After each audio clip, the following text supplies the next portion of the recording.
अहिले चाहिँ हामी जाँदैछौँ ओह्रालोको बाटो हो। हामी ओह्रालोको बाटो यस्तो यस्तो छ यस्तो हामी यस्तो बाटो जाँदैछौँ। यहाँ यता कहाँ डाँडामा आए यस्तै भएछ त। कस्तो कस्तो डाँडामा हिँड्ने यस्तो भएछ फिल भएछ है कृष्ण। यहाँ हाँसबीको डाँडो भन्थे हाँसबी डाँडो अरे। यहाँ त के हो यहाँ त ताइचे कुखुरा नि छन् भाइ। हो हामी आयो यस्तो जग्गा। आज कृष्णले तपाईँ कहाँ जाएछ है यो जग्गा।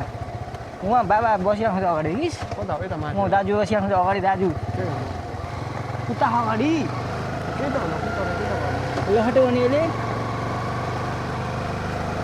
लहट्यो होइन नि हजिनु अहिले बाँकी जाने यो बाटो कृष्णले अब कराउनु भयो उकालो खान्छ कि त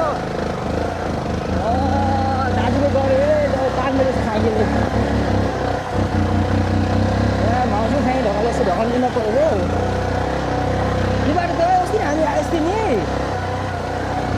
कृष्ण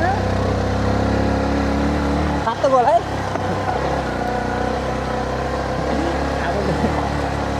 म्याप पनि हेर्नु कता हो कि सिधै हिँड्न त भएन। अब हामी चाहिँ म्याप हेर्दै हिँडिरहेको छौँ गाइस। अब कृष्णले कहाँ पुऱ्याउने पनि अझ कृष्णको भरोसा लागेर हिँडिरहेको छु। यो उकालो बाटो चाहिँ पानी चाहिँ नपर्दियो भने त बस है। अब एकछिनमा देखाउँछु ल म्याप हेरेर भयो ल गाइस।